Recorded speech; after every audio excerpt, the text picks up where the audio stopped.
한 2주 전쯤 조병호 박사님이라는 분이 쓴 와우 예레미야 70년이라는 책이 있는데요.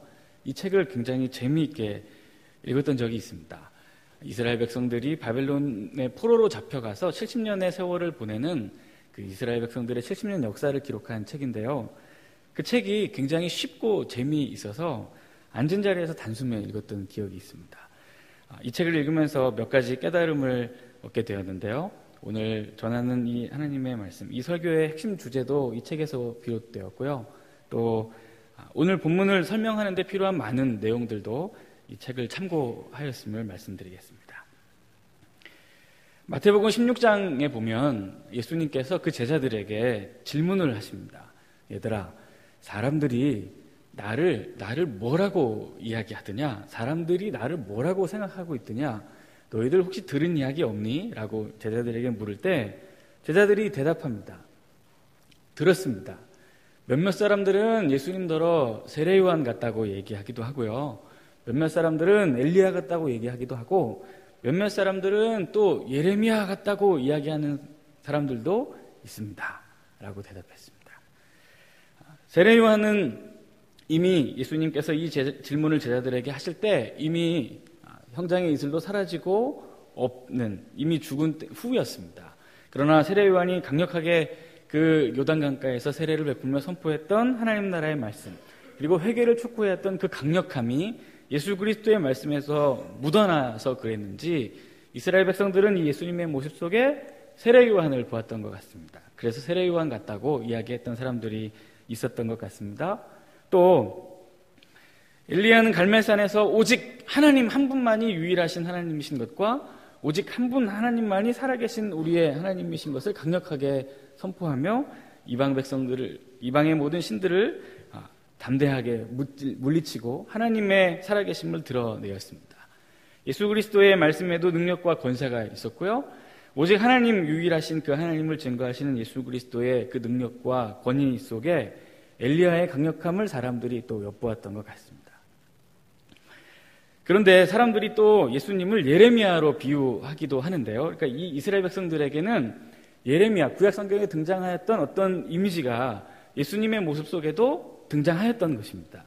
그러면 이 사람들이 왜 예레미야의 모습 속에서 예수님을 보게 되었는가? 예레미야 27장 1절과 2절 말씀을 보시면요. 유다의 왕 요시야의 아들 여호야김이 다스리기 시작할 때에 여호와께서 말씀으로 예레미야에게 이르시되 여호와께서 이와 같이 내게 말씀하시되 너는 줄과 멍에를 만들어 내 목에 걸고 하나님의 말씀을 그 백성들과 또 왕에게 전파하라고 하나님께서 말씀하셨습니다. 그래서 하나님의 말씀대로 예레미야는 목에 자신이 만든 멍에를 하나 걸고 그 멍에에 하나님의 말씀을 기록한 후에 백성들에게 이 내가 전파하는 하나님의 말씀, 내가 선포하는 하나님의 말씀이 너희들을 향한 하나님의 뜻이니 꼭 이 얘기를 듣고 순종하기를 촉구하며 강력하게 하나님의 메시지를 선포했습니다.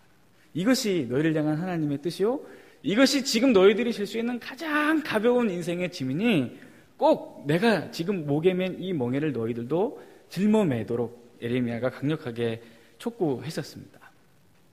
이 모습이 예수님에게도 그대로 드러나는데요. 마태복음 11장 28절과 30절을 보시면 수고하고 무거운 짐진 자들아 다 내게로 오라. 내가 너희를 쉬게 하리라. 나는 마음이 온유하고 겸손하니 나의 멍에를 메고 내게 배우라. 그리하면 너희 마음이 쉼을 얻으리니 이는 내 멍에는 쉽고 내 짐은 가벼우니라 하시니라. 예수님도 예레미야와 똑같이 말씀하셨습니다. 내게로 와서 내가 지고 있는 나의 멍에를 메고 나의 말을 배우라는 것입니다. 지금 내가 증거하는 하나님의 나라, 지금 내가 전파하고 있는 하나님의 말씀을 듣는 것이 너희들이 져야 할 너희의 멍에요, 짐이요, 또 너희의 삶의 가장 축복된 것이니 지금 내가 전파하는 이 하나님의 말씀, 내가 메고 있는 이 멍에를 너희들도 메라는 것이죠.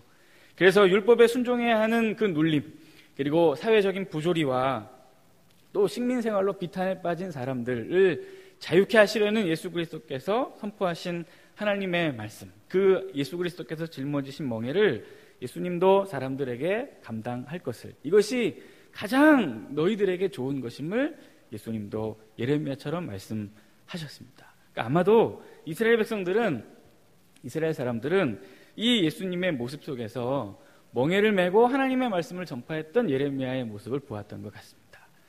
오늘 우리가 함께 읽은 이 예레미야 29장의 말씀을 함께 나누면서 이 예레미야의 모습 속에 예수 그리스도의 모습을 우리도 발견하고, 또 예레미야가 선포하는 하나님의 말씀 속에 하나님께서 우리에게 주시고자 하시는 하나님의 뜻과 그 하나님의 마음을 깨닫게 되는 은혜가 저와 여러분들에게 있으시기를 예수 그리스도의 이름으로 축원합니다. 하나님께서 예레미야에게 말씀하셨습니다. 구체적으로 하나님께서 이스라엘 백성들에게 가지고 계신 뜻과 계획을 정확하게 일러주셨고요. 그것을 예레미야에게 모든 백성들과 특별히 그 왕에게 전파하도록 하셨습니다. 우리 몇 장만 넘기면 되니까 한번 찾아보면 좋겠는데요. 예레미야 25장 9절부터 11절입니다.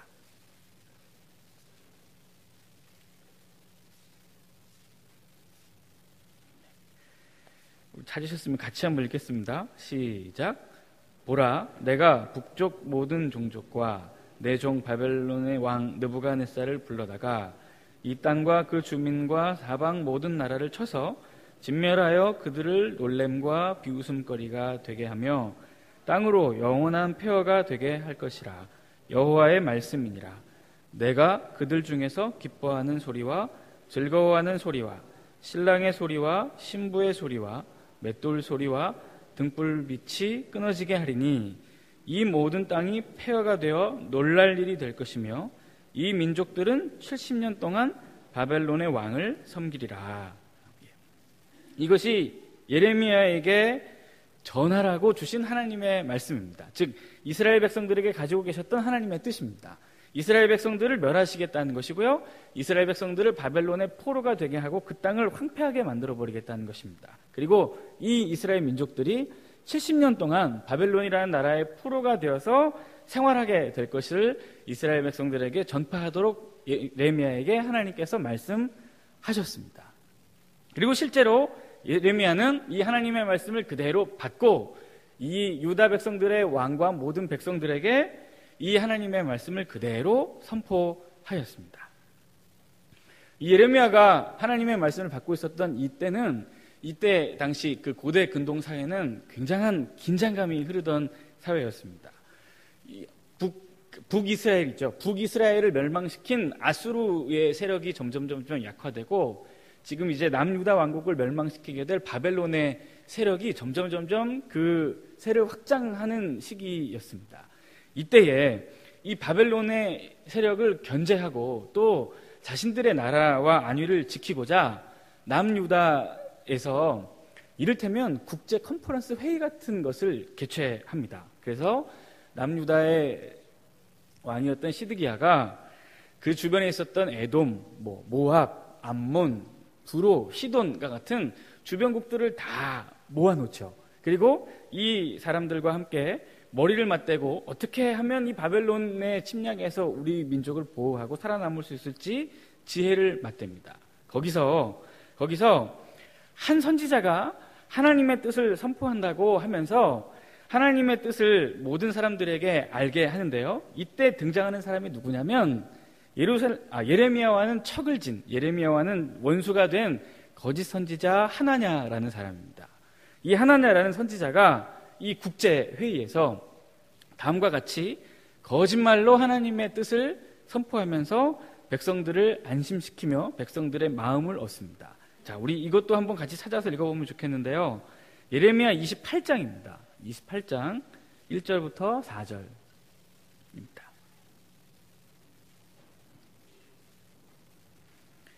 예레미야 28장 1절부터 4절 같이 한번 읽어볼까요? 시작.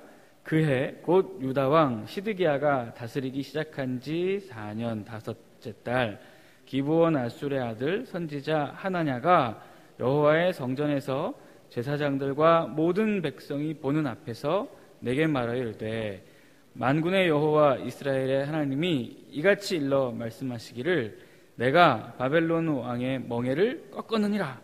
내가 바벨론 왕 느부갓네살이 이곳에서 빼앗아 바벨론으로 옮겨간 여호와의 성전 모든 기구를 2년 안에 다시 이곳으로 되돌려 오리라. 내가 또 유다의 왕 여호야김의 아들 여고니아와 바벨론으로 간 유다 모든 포로를 다시 이곳으로 돌아오게 하리니 이는 내가 바벨론 왕의 멍에를 꺾을 것임이라 여호와의 말씀이니라 하시니라.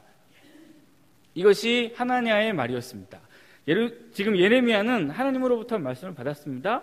지금 이스라엘 백성, 유다 백성들은 이제 곧 멸망하게 되고 70년 동안 바벨론에게 잡혀서 포로의 생활을 하게 될 것이니 그 바벨론 포로 생활을 온전히 받아들이도록 하는 것이 하나님의 뜻이었습니다.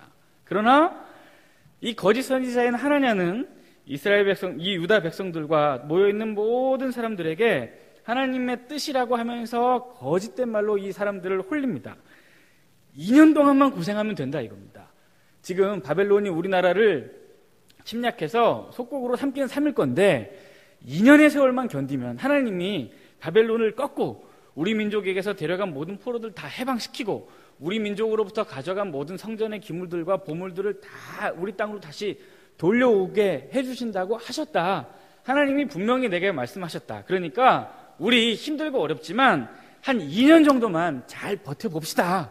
그러면 하나님께서 분명히 바벨론 왕 느부갓네살을 꺾고 우리 민족이 당하는 모든 수치와 모든 멸시를 다 회복시켜 준다고 하셨으니까 우리 조금만 견딥시다.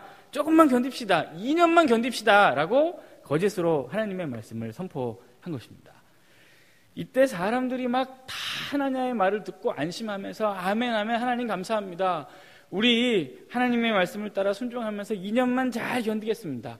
귀한 말씀 주셔서 감사합니다 라고 이 거짓 선지자의 말에 미혹되어서 사람들이 이 말에 막 환호하며 열광하기 시작합니다. 그때에 예레미야가 다시 등장해서 자신의 목에 멍에를 메고 하나님의 뜻을 다시 한번 전합니다. 자, 28장 같은 장이죠. 12절과 13절을 우리 한 번 더 읽어볼게요. 한 번 더 읽어보겠습니다. 시작. 선지자 하나냐가 선지자 예레미야의 목에서 멍에를 꺾어버린 후에 여호와의 말씀이 예레미야에게 이르시기를 너는 가서 하나냐에게 말하여 이르기를 여호와의 말씀에 내가 나무 멍에들을 꺾었으나 그 대신 쇠 멍에를 만들었느니라. 예레미야가 거짓말을 하는 하나냐 앞에 가서 너 거짓말하지 말라고, 하나님께서 그렇게 말씀하신 적이 없다고, 내가 목에 메고 있는 이 나무의 멍에가 하나님의 뜻임을 다시 한번 백성들에게 선포하자. 거짓 선지자였던 이 하나냐가 예레미야의 목에 걸려 있었던 나무 멍에를 꺾어버립니다. 네가 거짓말하고 있다는 것이죠. 그러자가 예레미야 선지자가 하나냐에게 말합니다. 네가 지금 하나님의 말씀을 왜곡하고 내 목에 걸려있는 이 멍에를 꺾었으니 네가 이것보다 훨씬 더 무거운 쇠 멍에를 매게 되리라. 뒷감당하기 힘든 엄청난 재앙이 너에게 임할 것을 말씀하시는 거죠. 그리고 이 예레미야에게 임한 하나님의 말씀대로 하나냐 선지자는 그 해에 죽음을 맞이하게 됩니다. 그리고 거짓 선지자에게 미혹된 채 거짓말에 현혹되어 아멘 아멘을 연호하던 이스라엘 백성들도 바벨론의 침략을 받아서 초토화됩니다. 열왕기하 25장에 그 내용이 자세하게 기록되어 있는데요. 이 당시 유다 왕국을 다스리고 있었던 시드기야는 자신이 보는 앞에서 아들이 죽임을 당하고 또 두 눈을 뽑힌 채 바벨론의 포로로 끌려가게 됩니다. 그리고 예루살렘과 모든 땅, 그리고 모든 집들과 성전과 왕궁들을 다 불태워버리고 예루살렘은 초토화되어 버립니다. 예레미야가 분명히 얘기했습니다. 내 목에 걸려있는 이 멍에에 기록된 하나님의 말씀, 너희들 하나님께서 징계하신다. 70년 동안 바벨론의 포로가 될 것이다. 이 포로의 세월을 온전히 잘 감당하라는 하나님의 말씀을 올바르게 듣지 않고 그저 귀에 듣기 좋은, 곧 있으면 조금만 견디면 하나님이 은혜를 주신다. 조금만 버티면 하나님이 다 회복시켜 주신다. 조금만 기다리면 하나님이 우리의 모든 것을 영화롭게 하신다. 라는 자신이 듣고 싶은 말만 골라 들었던 이스라엘 백성들은 진리를 외면한 대가를 혹독하게 치러야 했던 것입니다. 이것은 이미 하나님께서 그들의 조상들에게 일찍 얘기하신 것입니다. 자, 레위기 25장 말씀을 보시면요, 제가 읽어보겠습니다. 15절에 이런 말씀이 있습니다. 내 규례를 멀시하며 마음의 법도를 미워하며 내 모든 계명을 준행하지 아니하며 내 언약을 배반할진대 내가 이같이 너희에게 행하리니 곧 내가 너희에게 놀라운 재앙을 내려 폐병과 열병으로 눈이 어둡고 생명이 쇠약하게 될 것이요 너희가 파종한 것은 헛되리니 너희의 대적이 그것을 먹을 것이며 그랬습니다. 하나님께서 율법의 말씀을 주시면서 이 말씀을 잘 지키면 내가 너희의 땅에 적절한 비를 내리고 너희로 하여금 풍성한 소산을 먹으며 평안의 세월을 보내게 하시겠다고 대대손손 약속해 주셨습니다. 그러나 너희가 혹여라도 내 말을 청종하지 않고 나를 따르지 않고 내 명령을 준행하지 않으면 너희가 파종한 것이 헛되고 대적들이 그것을 먹을 것이라고 분명히 말씀하셨습니다. 그대로 이루어졌죠. 그리고 하나님께서 또 말씀하십니다. 23절에서 25절 그럼에도 불구하고 여전히 하나님의 말씀을 듣고 깨닫지 못하고 순종하지 아니하면 이런 일을 당하여도 너희가 내게로 돌아오지 아니하고 대항할진대 내가 칼을 너희에게로 가져다가 언약을 어긴 원수를 갚을 것이며 했습니다. 그럼에도 불구하고 너희의 대적이 너희들의 먹을 것을 수탈해가는 일을 보면서도 너희가 깨닫지 못한 채 여전히 불순종하고 내 말에 귀를 닫으면 이제 내가 칼을 가져다가 언약을 이긴 원수를 갚을 것이라고 말합니다. 하나님께서 그 말대로 됐죠. 바벨론이 칼을 가져다가 예루살렘 모든 사람들을 다 죽이고 소탈시켜 버렸습니다.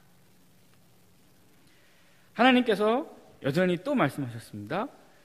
역시나 레위기 25장입니다. 32절 33절 너희가 이같이 될지라도 내게 청종하지 아니하고 내게 대항할진대 내가 너희를 여러 민족 중에 흩을 것이요 내가 칼을 빼어 너희를 따르게 하리니 너희의 땅이 황무하며 너희의 성읍이 황폐하리라. 하나님께서 말씀하셨습니다.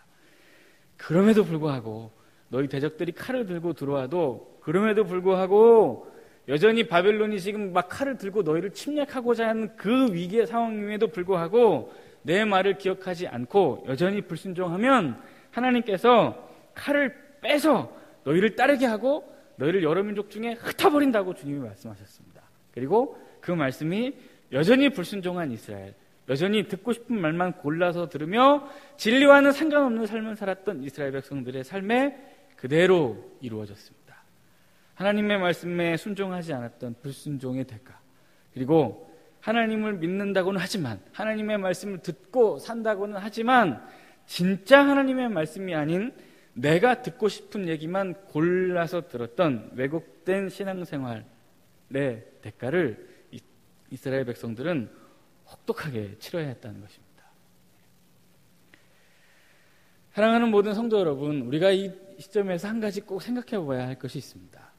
우리의 삶에도 혹독하다고 여겨진 만큼의 고난과 아픔과 어려움의 세월을 겪을 때가 있습니다. 건강을 잃고 혹은 수고한 만큼 열심히 노력한 만큼의 소산을 얻지 못하고 또 삶의 어떤 근간이 뒤흔들릴 만한 큰 근심거리와 재난과 우환들이 갑자기 막 삶에 닥치기도 하고요.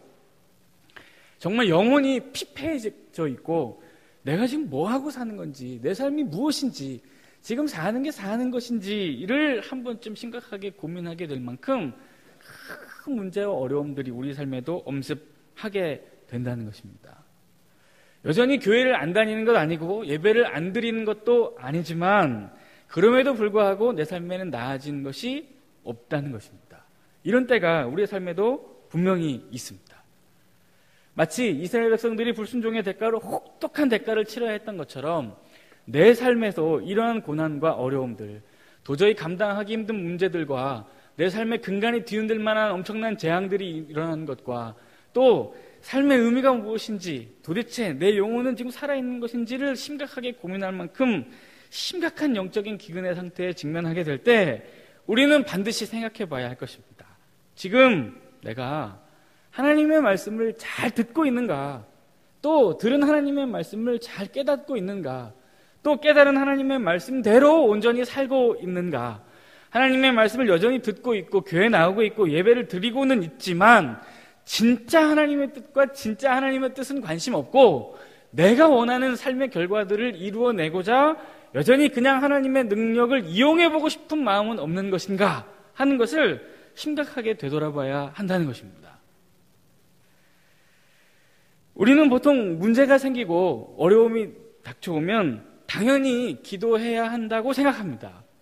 그러나 가만히 우리의 삶을 되돌아보면 우리가 기도해야 한다고 얘기하는 이 문제와 어려움과 고난들이 오히려 기도하지 않게 되는 결과를 낳기도 합니다. 하나님, 왜 도대체 이때 나에게 이런 문제들이 생기는 것입니까? 오히려 기도하기보다 기도와 멀어지는 삶을 살게 되는 경우도 더 많이 있죠. 이럴 때일수록 더 하나님의 진짜 뜻이 무엇이고, 이럴 때일수록 더 하나님께서 내 삶에 가지고 계시는 진짜 그분의 진의가 무엇인지를 궁금해하며 하나님 앞에 나가서 정말 하나님의 뜻을 알기를 원합니다. 진짜 하나님의 뜻을 내게 말씀해 주십시오 라고 기도해야 하는데, 하나님의 말씀에 귀를 기울이기보다는 오히려 세상 사람들의 말에 더 현혹되고, 오히려 이 세상에 번쩍거리는 불빛들에 내 마음을 빼앗기는 것들이 더 많이 있다는 것입니다. 지금 일촉즉발의 상황에 바벨론이라는 강대국이 칼을 들고 이스라엘을 위협하고 있습니다. 자칫하면 이 민족을 초토화시킬 만한 위험 앞에 있고, 여전히 하나님의 선지자가 너희들 잘못했다고, 지금 너희들이 하나님의 말씀을 온전히 순종하지 않는 삶을 살아서 하나님이 너희들을 심판하시려고 한다고, 너희들은 이 심판을 겸허한 마음으로 받아들이고 하나님 앞에서 기도해야 할 것이라고 하나님의 제대로 된 뜻을 선포하고 있지만, 이때에 이스라엘 백성들의 선택을 가만히 보십시오.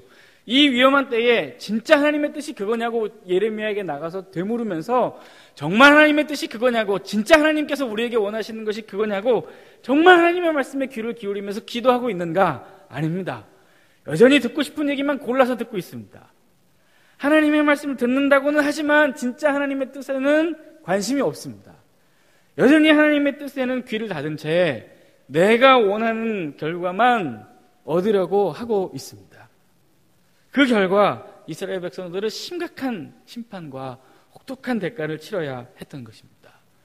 지금 혹시 내가 당하고 있는 이 어려움과 고난과 이 혹독함도 내가 가지고 있는 불순종과 내가 하나님에 대해서 귀를 닫은 무지함과 무지막지함의 결과가 아닌지 심각하게 이 말씀을 거울 삼아 우리의 삶을 비춰볼 필요가 있다는 것입니다. 오늘 하나님께서 이 예레미야 선지자를 통해서 하시는 말씀, 우리의 삶을 비춰보라는 것입니다. 지금 올바르게 하나님의 말씀을 잘 듣고 있는지, 진짜 하나님의 뜻을 궁금해하고 있는지, 정말 하나님의 뜻이 무엇인지를 진짜 찾고 싶고 정말 그 말씀을 깨닫고 순종하며 살기를 원하는 마음이 있는지, 그렇게 살고 있는지 심각하게 생각해보고 되돌아보라는 것입니다.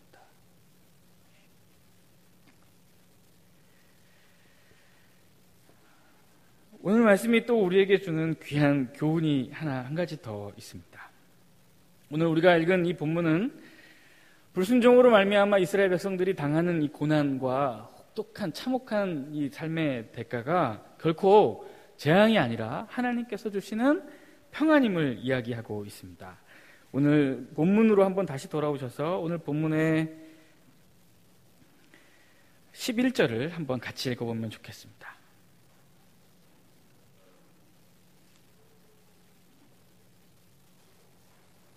같이 한번 읽어볼까요? 시작. 여호와의 말씀이니라. 너희를 향한 나의 생각을 내가 아나니 평안이요 재앙이 아니니라. 너희에게 미래와 희망을 주는 것이니라. 아멘.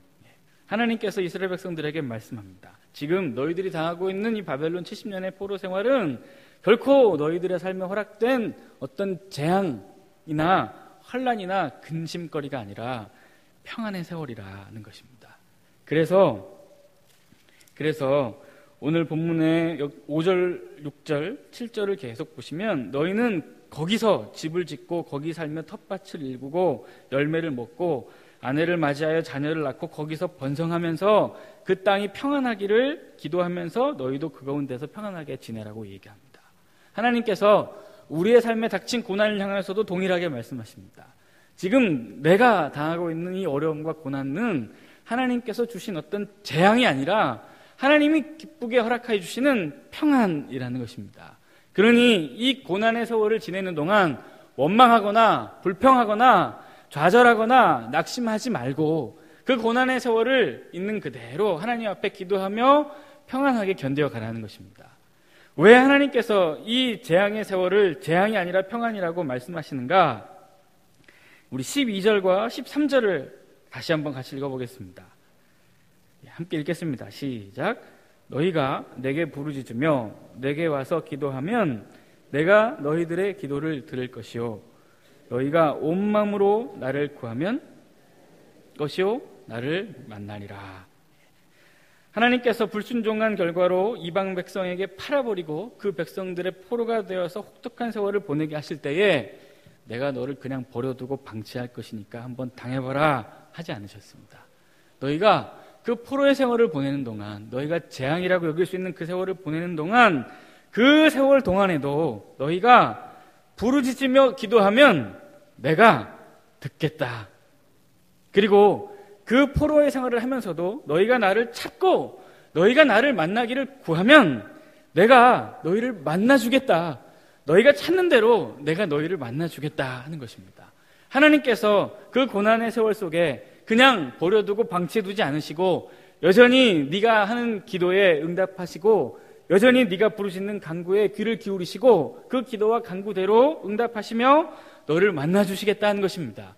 우리에게 허락된 고난의 세월 속에서도 마찬가지입니다. 우리가 그 고난 가운데 하나님 앞에 기도하고 하나님의 뜻을 구하면 하나님께서 우리를 만나주시고 아버지 하나님께서 우리의 기도를 들어주시고 응답해 주시겠다는 것입니다. 요한복음 14장 17절에서 18절 말씀 보시면 그는 진리의 영이라 세상은 능히 그를 받지 못하나니 이는 그를 보지도 못하고 알지도 못함이라. 그러나 너희는 그를 아나니 그는 너희와 함께 거하시며 또 너희 속에 계시겠습니다. 내가 너희를 고아와 같이 버려두지 아니하고 너희에게로 오리라. 하나님의 약속입니다.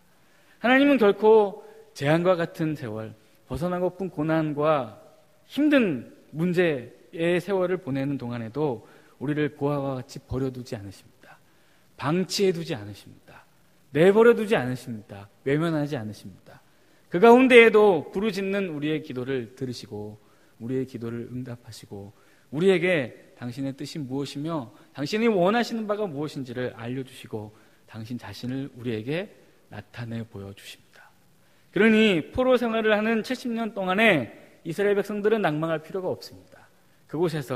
그곳의 평안을 위하여 기도하며 이 고난의 세월을 평안 가운데 겪어가면 되는 것입니다. 우리도 고난의 세월을 보낼 때 원망하거나 불평할 필요가 없습니다.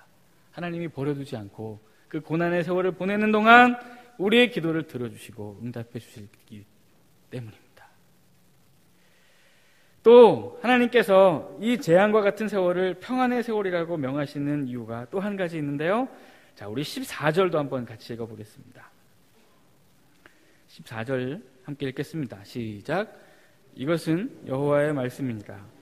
나는 너희들을 만날 것이며 너희를 포로된 중에서 다시 돌아오게 하되 내가 쫓아보내었던 나라들과 모든 곳에서 모아 사로잡혀 떠났던 그곳으로 돌아오게 하리라. 이것은 여호와의 말씀이니라. 우리 한 구절 더 읽으면 좋겠는데요. 30장 3절 한번 읽어보겠습니다. 30장 3절 같이 읽겠습니다. 시작. 여호와의 말씀이니라. 보라, 내가 내 백성 이스라엘과 유다의 포로를 돌아가게 할 날이 오리니 내가 그들을 그 조상들에게 준 땅으로 돌아오게 할 것이니 그들이 그 땅을 차지하니라. 여호와께서 말씀하시니라. 하나님께서 말씀하시는 것입니다. 70년의 세월이 끝나고 나면 원래 너희들이 있던 삶의 자리, 원래 내가 너희 조상들에게 주었던 그 약속의 땅으로 다시 돌아오게 해서 그곳에서 살게 하시겠다는 것입니다. 이 고난의 세월, 이 재앙과 같은 세월이 지나가는 동안 너희는 다시 약속의 땅에 살게 될 걸맞는 사람들로 변화되고 잃어버렸던 모든 하나님의 형상과 하나님 자녀된 모습을 다 회복한 후에 다시 하나님께서 온전하게 하신 그 모습을 찾고 회복하게 될 것이기 때문에 하나님은 이 재앙의 세월과 같은 세월을 재앙으로 여기지 않고 평안함으로 여기시는 것입니다. 시편 51편 9절에서 12절을 보시면요, 다윗이 범죄한 후에 다음과 같은 기도를 드립니다. 하나님, 주의 얼굴을 내 죄에서 돌이키시고 내 모든 죄악을 지워주소서. 하나님이여, 내 속에 정한 마음을 창조하시고 내 안에 정직한 영을 새롭게 하소서. 나를 주 앞에서 쫓아내지 마시며 주의 성령을 내게서 거두지 마소서. 주의 구원의 즐거움을 내게 회복시켜 주시고 자원하는 심령을 주사 나를 붙드소서 합니다. 지금 다윗이 하나님 앞에 범죄함으로 말미암아 하나님 앞에서 자신이 얼마나 소중한 것들을 잃었는지를 분명하게 깨닫습니다. 그리고 그 소중한 것들을 다시 하나님 앞에 돌려달라고 기도합니다. 다윗이 잃은 소중한 것이 무엇입니까? 하나님, 주의 얼굴을 내 죄에서 돌이키시고 내 죄악을 지워달라 말합니다. 지금 다윗은 죄가 있음을 발견하게 됐습니다. 또 하나님이여, 내 속에 정한 마음을 창조하시고 내 안에 정직한 영을 새롭게 달라고 말합니다. 자신에게 있는 그 죄로 말미암아 내가 하나님으로부터 받아서 가지고 있었던 내 속에 있는 정한 마음을 잃어버렸고 내 속에 허락하셨던 정직한 영을 잃어버렸다는 것을 깨달은 것입니다. 그리고 회복시켜달라고 기도하는 것입니다. 나를 주 앞에서 쫓아내지 마시고 주의 성령을 내게서 거두지 말아달라고 말합니다. 이 죄로 말미암아 지금 자신이 하나님 앞에서 상당히 멀리 떨어져 있고 하나님과 끊겨 있다는 것을 발견하게 되었습니다. 그리고 하나님께서 주신 그 성령 하나님이 내 안에 계시지 않음을 발견하게 되었습니다. 주의 구원의 즐거움을 내게 회복시켜 주시고 자원하는 심령을 주사 나를 붙드소서. 하나님 앞에서 하나님께서 내게 주신 구원의 즐거움, 하나님의 자녀된 기쁨을 잃어버렸습니다. 그리고 자원하는 막 기쁨으로 주를 섬기는 심령도 잃어버렸습니다.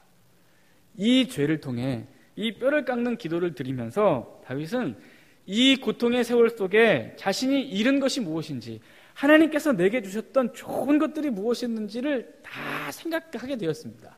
그리고 그것들을 다시금 회복시켜달라고 기도하는 것입니다. 하나님, 내가 너무너무 소중한 것들을 잃었습니다. 정말 하나님께서 내게 은혜로 주신 가장 진귀한 것들, 포기할 수 없는 가장 아름다운 가치들을 내 삶에서 나의 불순종과 죄악으로 말미암아 다 잃어버렸습니다.